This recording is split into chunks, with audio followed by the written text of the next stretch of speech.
샬롬 180일 성경 통독 163일 차입니다. 오늘은 사도행전 20장 2절부터 3절 상반절까지 그리고 로마서 1장부터 8장까지의 말씀을 보겠습니다. 바울은 주후 57년경에 고린도에서 로마에 있는 그리스도인들에게 편지를 보냅니다. 어제 고린도후서와 비교하면 로마서는 바울의 개인적인 이야기를 별로 담고 있지 않습니다. 로마의 성도들은 바울이 한 번도 만나본 적이 없는 사람들이기 때문입니다. 그래서 경험보다는 보편적이고 논리적으로 복음을 설명하고 있습니다. 바울은 사역 초기에 갈라디아서를 썼습니다. 로마서는 갈라디아서에 그 기초를 두면서 주의 깊게 썼던 편지입니다. 먼저 바울은 자신을 예수 그리스도의 종 노예라고 소개합니다. 현대 사회를 사는 우리에게 노예는 생각 속에서나 존재하는 단어일 수 있지만 당시의 노예는 실제하는 단어였죠. 그러므로 예수 그리스도의 노예라는 표현은 철저히 현실적이고도 구체적인 표현입니다. 바울은 로마 교회에 갈 계획을 세울 때부터 로마 교인들을 향한 중보 기도를 틈나는 대로 하고 있었습니다.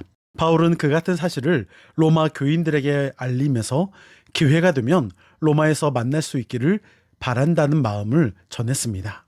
그리고 자신이 만난 예수님에 대해 알리면서 은혜를 나누면 좋겠다는 내용으로 이 편지를 쓴 이유를 밝히고 있습니다. 이렇게 인사말을 나눈 이후 바울은 로마서 15장 중반 정도에 이르기까지 그리스도 예수를 통해서 우리가 어떻게 하나님의 자녀되는 신분을 획득했는지, 죄인이 그리스도를 만남으로 어떻게 의인이 되어 하나님의 자녀로서의 권세와 영광을 누리는지 정성을 다해 써 내려갑니다. 아직 직접 만난 적이 없는 로마 교인들을 위해서 구원의 도리, 예수 그리스도로 인한 구원받음, 칭의의 내용에 대해서 차분하게 써 내려갑니다.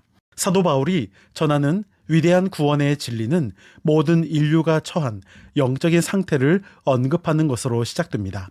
그는 먼저 우상숭배에 빠진 이방인들의 종교적인 죄와 그들의 도덕적인 죄를 책망합니다. 또한 유대인들은 율법을 소유한 것으로 만족하고 자랑하지만 그 율법을 지키지는 않았습니다.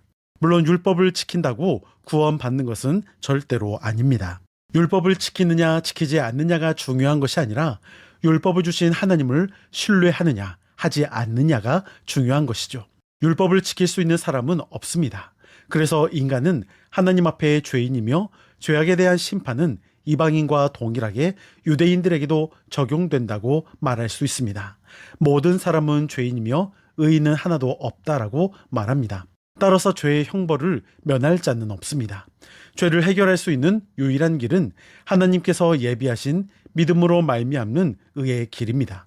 이 의란 하나님께서 화목제물로 세우신 예수 그리스도를 믿음으로써 모든 믿는 자에게 미치는 의를 의미합니다. 오직 믿음으로 구원을 받습니다. 구원의 주체도 하나님 한 분이십니다. 용서를 위해서는 무언가 공로를 세워야 한다고 생각하기가 쉽습니다. 그러나 하나님께서는 인간의 구원을 위하여 아들을 내어 주심으로 그 값을 지불하셨고 더 이상 지불해야 할 값은 없습니다. 그러므로 누구든지 믿음으로 그 선물을 받아들일 수만 있다면 구원을 받을 수가 있습니다. 예수 그리스도 안에 있는 우리 그리스도인들에게는 모든 사망의 법으로부터 자유가 보장되어 있습니다. 죄와 죽음의 멍에에서 해방시키는 자유의 영은 우리를 구원하시는 하나님의 성령이십니다. 그리스도인의 가장 큰 특권은 성령께서 함께 하신다는 것이죠. 성령께서 하나님의 아들로 인침받은 우리를 위해 끊임없이 중보하십니다. 사도 바울은 세상에 있는 어떤 것도 하나님의 사랑에서 우리를 끊을 수 없다라고 말합니다. 죄로부터 사망으로부터 율법으로부터 자유케 하시는 성령의 능력을 받은 바울은 하나님의 놀라운 사랑이 그의 택하신 백성들에게 결코 끊어질 수 없음을 찬양하고 있습니다. 이제 내용을 기억하면서 사도행전 20장 2절부터 3절 상반절까지 그리고 로마서 1장부터 8장까지의 말씀을 듣겠습니다. 여러분 오늘도 승리하시고 평안하세요.